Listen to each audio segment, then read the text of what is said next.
Welcome to Jai astro Tamil. நம்ம எல்லாருடைய மனதிலையும் எழக்கூடிய ஒரு கேள்வி, கடவுள் இருக்கிறாரா இல்லையா? கெட்டவன் நல்லா வாழ்ந்துட்டு இருக்கான், நமக்கு மட்டும் எதுக்கு இவ்வளோ கஷ்டங்களை கொடுக்குறாரு? இந்த கடவுள் உண்மையிலேயே இருக்கிறாரா இல்லை எதுக்காக தான் நம்ம இந்த கோவிலுக்கு போகிறோம், எதுக்காக சாமி கும்பிட்றோம்? இவ்வளோ கும்பிட்டும் நமக்கு ஒரு நல்ல விஷயம் கூட நடக்க மாட்டேங்குது. நியாயமாக நம்ம ஒரு விஷயத்தை கேட்குறோம், அது கூட கடவுள் கொடுக்க மாட்டேங்கிறாரு அப்படிங்கிற ஒரு கேள்வி எல்லாருடைய மனதிலையும் எழுந்திருக்கும். அதே போல் நம்ம நிறைய டைம் நம்ம எதிர்பார்த்த ஒரு விஷயம் நடக்கலைன்னா இறைவனை திட்டுவோம். எனக்கு ரொம்ப அத்தியாவசியமான வேலை இதை கூட நீ நடத்தி கொடுக்க மாட்டேங்கிற, நீ உண்மையே இருக்கியா இல்லையா?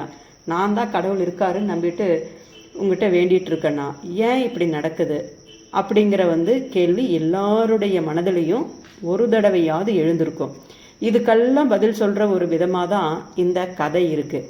இந்த கதைக்கு போகிறதுக்கு முன்னாடி நம்மளுடைய சேனலில் நிறைய ஜோதிட குறிப்புகளும் ஆன்மீக கதைகளும் பதிவிட்டுட்டு வரோம். இந்த பதிவுகள் எல்லாமே உங்களுடைய நிறைய கேள்விகளுக்கு பதில் தரக்கூடியதாக இருக்கும், உங்களுக்கு விருப்பமானதாகவும் இருக்கும். அதனால் நம்ம சேனலை ஃபஸ்ட்டு சப்ஸ்கிரைப் பண்ணிவிடுங்க, அப்போ தான் நான் போடக்கூடிய பதிவுகள் உங்களுக்கு உடனுக்குடனே கிடைக்கும்.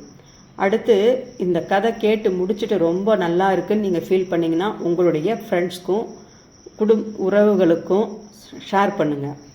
அப்போது நீங்கள் அனுபவித்த அந்த ஒரு ஆன்மீக உணர்வை அவங்களும் அனுபவிக்கணும் இல்லைங்களா? நல்லதே செய்யணும், சீக்கிரமாக செய்யணும். அதனால் கதையை கேட்டு முடித்த உடனே அவங்களையும் சப்ஸ்கிரைப் பண்ண சொல்லுங்கள், நீங்களும் சப்ஸ்கிரைப் பண்ணுங்கள், எல்லாருக்கும் ஷேர் பண்ணுங்கள். இப்போ கதைக்குள்ளே போகலாங்களா? ஒரு பிரபலமான கோவிலுங்க. அந்த கோவிலில் துப்புரவு பணியாளர் ஒருத்தர் ரொம்ப வருஷமாக வேலை செய்கிறார். அவருக்கு விவரம் தெரிஞ்ச நாள்லேருந்து அந்த கோவிலில் வேலை செஞ்சுட்டு வர்றாரு. கிட்டத்தட்ட அவருக்கு இருக்கிற ஒரே ஃப்ரெண்டு யாருன்னு பார்த்தீங்கன்னா அந்த கோவிலில் இருக்கிற பெருமாள் மட்டும்தான் அவருக்கு ஃப்ரெண்டு. அவர் டைம் கிடைக்கும் போதெல்லாம் என்ன பண்ணுவார், அந்த பெருமாள் கிட்ட உட்காந்து கதை பேசுவார்னா இவரே உட்காந்து பேசிகிட்டு இருக்க வேண்டியது தான். கடவுள் என்றைக்கு ரிட்டன் பதில் சொல்லியிருக்காரு, இவரே உட்காந்து புலம்புவார். ஒரு ஃப்ரெண்டுக்கிட்ட பேசுகிற மாதிரி பக்கத்து வீட்டில் என்ன நடந்தது, அங்கே என்ன நடந்தது, நாட்டில் என்ன நடந்தது, அநியாயங்களை பற்றியும் பேசுவார், சந்தோஷமான விஷயங்களை பற்றியும் கடவுள்கிட்ட பேசுவார். கடவுளும் அதை காது கொடுத்து கேட்டுட்டு நின்றுட்டே இருப்பார். ஒரு நாளும் திருப்பி பதில் சொல்லலை.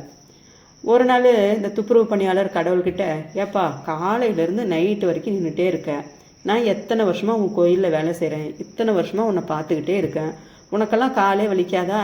எனக்கு பாரு வயசாயிடுச்சு, கொஞ்சம் நேரம் நின்றுனா எனக்கு கால் வலிக்குது, கொஞ்சம் வேலை செஞ்சாலும் கால் வலிக்குது, எப்படி தான் நீ மட்டும் இவ்வளோ நாள் நிற்கிறியோப்பா, உன்னை பார்த்தா எனக்கு பாவமாக இருக்குன்னு கடவுளையே பார்த்து ரொம்ப பரிதாபப்படுற நிலைமைக்கு கடவுள் வந்துட்டார்.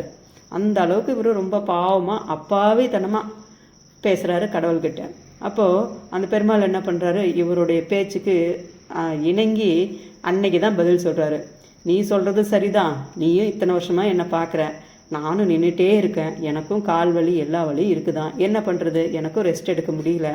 நீ கேட்ட மாதிரியே நாளைக்கு என்ன பண்ணுற, என் இடத்துக்கு நீ நிற்கிற, உன் வேலையை நான் செஞ்சுக்கிறேன், நானும் கொஞ்சம் ரெஸ்ட் எடுத்துக்கிறேன். நீ நாளைக்கு நீ கடவுள் மாதிரி என்னோட இடத்துல நீ நின்றுக்கோ. ஆனால் ஒரு கண்டிஷன், யார் என்ன பண்ணாலும் நீ திருப்பி பதிலே பேசக்கூடாது. ஏதாவது சொல்லிட்டாங்கன்னா நீ மனசு இறங்கி ஒரு பரிதாபப்பட்டு ஆறுதல் சொல்கிறதோ இல்லை கோவப்படுறதோ எந்த ஒரு உணர்ச்சியும் காட்டாமல் நான் எப்படி ஜடம் மாதிரி நிற்பனோ அது போல் நீ நிற்கணும். எக்காரணம் கொண்டு நீ மனிதன்றதை வெளியில் காட்டி கொடுக்கூடாது அப்படின்னு சொல்லிட்டு ஒரு கண்டிஷன் போடுறாரு. இவரும் அந்த கண்டிஷனுக்கு ஒத்துக்கிட்டு அடுத்த நாள் காலையில் விடியுது. பெருமாள் துப்புரவு பணியாளராக மாறிடுறாரு. துப்புரவு பணியாளர் பெருமாளாக மாறி கருவறைக்குள்ளே நிற்கிறாரு. ஃபஸ்ட்டு கோவில் திறந்த உடனே எல்லாரும் கொஞ்சம் பேர் வராங்க போகிறாங்க, பெண்கள் வராங்க, எல்லா கதைகள் குடும்ப கதைகள் எல்லாத்தையும் பேசுகிறாங்க, எல்லாம் பண்ணுறாங்க. அப்புறம் கொஞ்சம் நேரம் ஆகுது. ஒரு பரம ஏழை ஒருத்தர் வராரு. அடுத்து அவருக்கு கூடவே இன்னொருத்தர் வராரு, பெரிய பணக்காரர். ஒருத்தர் ரொம்ப ஏழை, ஒருத்தர் ரொம்ப பணக்காரர். இந்த பணக்காரர் என்ன பண்ணுறாரு, அவருக்கு கிடைச்ச லாபத்தில் நான் இந்த தொழில் பண்ணப்பா உங்ககிட்ட வேண்டிட்டு போய் எனக்கு இவ்வளோ லாபம் கிடைச்சது, அதோட பங்கு உனக்கு எந்தா அப்படின்னு சொல்லிட்டு அந்த பங்கு போட்டுட்டு திரும்பும்போது அவர் இன்னொரு பர்ஸை வச்சுருக்காரு. அதில் நிறைய காசு இருக்குது, ஒரு பை நிறைய ஃபுல்லாக காசு. அதில் ஒரு அதில் தங்கம், வைரம், வைடூரியம் எல்லாம் போட்டு அதில் வச்சு காசும் நிறைய வச்சு அவர் தனியாக அந்த பையன் எங்கே வெளியில் போகிறதுக்காக அதை வச்சுருக்காரு. அடுத்து திரும்பும்போது என்ன பண்ணுறாரு, அந்த பையன் தவற விட்டுறாரு. சாமி கும்பிட்டுட்டு ரிட்டர்ன் போகும்போது அந்த பையன் தவற விட்டுறாரு. இவர் கும்பிட்டு முடிச்சுட்டு அடுத்தது அந்த பரம ஏழை கும்பிட்றாரு. அவர் என்ன பண்ணுறாரு, ஒரே ₹1 அவர் பர்ஸில் இருக்குது. அவர் அதை எடுத்து, இறைவா நீ எனக்கு கொடுத்தது இவ்வளோதான், நீ கம்மியாக போடுறேன்னு எனக்கு கோச்சிக்காத, இருக்கப்பட்டவங்க நிறைய போடுறாங்க, நான் இல்லாதப்பட்டவன், என்னால் இவ்வளோதான் கொடுக்க முடிஞ்சது, நீ கொடுக்குற காசு எனக்கு வயிற்றுக்கும் வாய்க்குமே சரியாக இருக்குது, நான் எப்படி உனக்கு போடுறது, எனக்கும் நிறைய கொண்டு வந்து உன்னோட உண்டியலில் போடணும்னு ஆசை, ஆனால் எதுவுமே நடக்க மாட்டேங்குதே, நீ என்ன கொடுக்குறியோ அதை தான் நான் போட முடியும் அப்படின்னு சொல்லிட்டு இறைவன்கிட்ட வேண்டிட்டு அந்த ₹1 எடுத்து உண்டியலில் போட்டுட்டு போகிறாரு. போகும்போது அந்த பிரகாரத்தை சுற்றி வரும்போது என்ன ஆகுது, கரெக்டாக ஒரு பண மூட்டை, அந்த பணக்காரர் தவற விட்டு அந்த பண மூட்டை இந்த ஏழையோட காலில் தட்டுப்படுது. ஏழை பார்த்துட்டு என்னவா இருக்கும், சுற்றி முற்றி பார்க்குறாரு, யாருமே இல்லை. அப்புறம் நம்ம இப்போ தான் கடவுள்கிட்ட வேண்டிட்டு வந்தோம், அப்போ இது கடவுளாக கொடுத்ததாக தான் இருக்கும், நம்ம இதை எடுத்துக்கலான்னு சொல்லிட்டு எடுத்துக்கிறாரு. அந்த நேரத்தில் இறைவன் அவருடைய மனசில் உட்காந்து எடுத்துக்கோன்னு சொல்கிறாரு. அவரும் நல்லவர் தான், ஏழையும் ரொம்ப நல்லவர் தான். ஆனால் இறைவன் அவரோட மனசில் தோன்றி இது உனக்காக கொடுக்கப்பட்டது தான், நீ எடுத்துக்கோன்ற மாதிரி ஒரு உள்ளுணர்வு. அந்த ஏழையும் நம்மளுடைய வேண்டுதலை இறைவன் ஏற்றுக்கிட்டு கொடுத்துருக்காரு, யாரும் கேட்கல, அப்போ இது நம்மளுதான்னு சொல்லி எடுத்துக்கிட்டாரு. இது எல்லாம் இறைவனுடைய கண்ணுக்கு எங்கே என்ன நடந்தாலும் எந்த மூலையில் நடந்தாலும் தெரியலைங்களா, அவருடைய பிரகாரத்தில் நடக்கிறது தெரியாமல் இருக்குமா? இதை மனித ரூபத்தில் இருக்கிற அந்த துப்புரவு பணியாளருக்கு ஞானக்கண் மூலமாக இதுவெல்லாம் இறைவன் காட்டுறாரு. அடுத்து ஐயோ இவருக்கு என்னன்னா, ஐயோ அந்த பணக்காரன் கொடுத்தது இவர் எடுத்துகிட்டு போகிறாரு, எவ்வளோ பெரிய தப்பு கோயிலில் பண்ணுறாரு அப்படின்னு நினைக்கிறாரு. ஆனால் நம்ம எந்த உணர்ச்சிகளை வெளிக்காட்டக்கூடாதுன்னு கடவுள் சொல்லியிருக்காரு, அதனால் நம்ம எதுவும் பேசக்கூடாதுன்னு சைலண்ட்டாக அப்படியே தன்னை அடக்கிட்டு அப்படியே நிற்கிறாரு. அடுத்து ஒரு கப்பல் வியாபாரி உள்ளே வராரு. அப்போது அந்த கப்பல் வியாபாரி, கடவுளே நான் இப்போ போனேன்னா ஒரு 6 மாதம் கழித்து தான் திரும்பி வருவேன், போகிற வரைக்கும் எந்த ஒரு அசம்பாவிதமும் இல்லாமல், கடல் சீற்றம் இல்லாமல், கடல் கொள்ளையர்கள்கிட்ட மாட்டாமல், நான் நோய் நொடி இல்லாமல் நல்லபடியாக நான் திரும்பி ரிட்டர்ன் வரணும், என்னை நீ தான் காப்பாற்றணும்னு வேண்டுறாரு. அவர் வேண்டிட்டு அப்படி கும்பிட்டுட்டு இருக்கிற டைம்லேயே என்ன பண்ணுறாரு, இந்த பணக்காரர் கோவில் விட்டு போன உடனே இதை பர்ஸை காணோம், தொலைச்சிட்டோன்னு தெரிஞ்சிருச்சா. அடுத்தது தேடுறாரு. தேடினா அங்கே யாருமே இல்லை, இவர் மட்டும்தான் நிற்கிறாரு. இந்த கப்பல் வியாபாரி மட்டும்தான் நிற்கிறாரு. அப்போது இவர் மேலே தான் சந்தேகப்படுறாரு. கூட அதுக்கு தகுந்த மாதிரி அந்த கோவிலை சுற்றி வரும்போது இருந்த ஒருத்தர் என்ன சொல்கிறாரு, யாரையுமே நான் கண்ணில் பார்க்கலைங்க, நீங்கள் போனதை நான் பார்த்தேன், அதுக்கப்புறம் இவர் தான் உள்ளே வராரு, வேறு யாரும் அந்த மாதிரி தெரியலிங்களே, நானும் எந்த மூட்டையும் பார்க்கலையே அப்படின்ற மாதிரி சொல்லிடுறாரு. இவனுக்கு ஒரே சந்தேகமாக போயிடுது. இந்த பணக்காரனுக்கு எல்லாரையும் செக் பண்ணுறான், இவரையும் பண்ணுறான், ஆனால் இவர் தான் வந்திருப்பார், இவர் தான் எடுத்திருப்பாருன்னு அவருக்கு ஒரு உள்ளுணர்வு தோணி அந்த கப்பல் வியாபாரி மேலே சந்தேகப்பட ஆரம்பிச்சிட்டான். அப்புறம் எல்லாம் பேசி செக் பண்ணி எல்லாம் பண்ணி ஒன்றும் அவனுக்கு மனசு திருப்திப்படலை. அடுத்தது அவனோட இன்ஃப்ளூயன்ஸை பயன்படுத்தி போலீஸ் அவர் வச்சுட்டான். போலீஸ் இப்போது இவர் அந்த கப்பல் வியாபாரியை விசாரிக்க ஸ்டேஷன் கூட்டிகிட்டு போகிறாங்க. அந்த போகிற தருணத்தில் என்ன ஆகுது, அவர் அப்படியே திரும்பி இறைவனை பார்த்து ஒரு செகண்டு, நான் என்ன கேட்டேன், உழைக்கிறதுக்கு கப்பலுக்கு போகிறேன், எனக்கு கூட துணையாக நீ வாப்பா, நல்லபடியாக போயிட்டு நான் திரும்பி வரணுன்ற கோரிக்கை தானே வச்சேன், எனக்கு எதுக்கு இவ்வளோ பெரிய பழி பட்டம், திருட்டு பட்டம், இதெல்லாம் நீ கொடுக்குற, இது சரியா அப்படின்ற மாதிரி கண்ணில் கண்ணீர் வழிய அவர் உருகி கேட்குறாரு இறைவனை பார்த்து. அப்போது அந்த கருவறைக்குள்ளே நின்று அந்த துப்புரவு பணியாளருடைய மனசு ரொம்ப இழகி போயிடுது.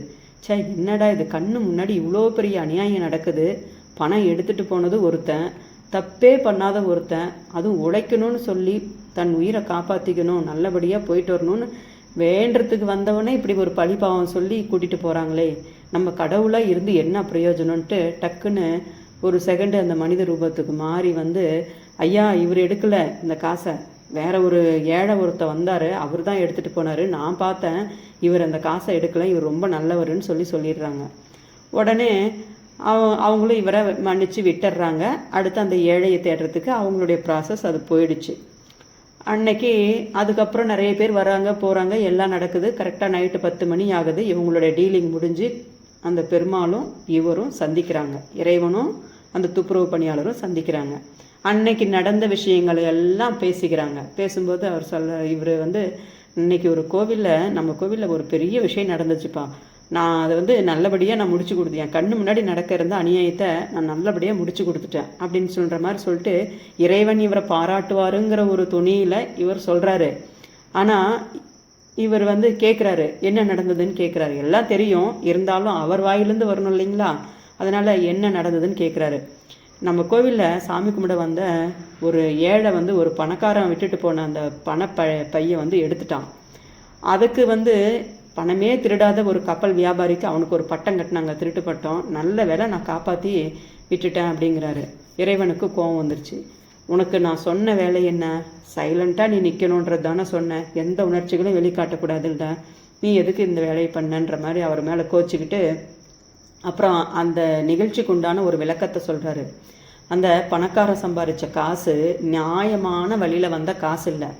மேலும் அவன் கொடுக்குற காசு, அவன் ஏமாத்தின காசில் எனக்கு போட்டது ஒரு சிறு பங்கு தான் போட்டிருக்கான்.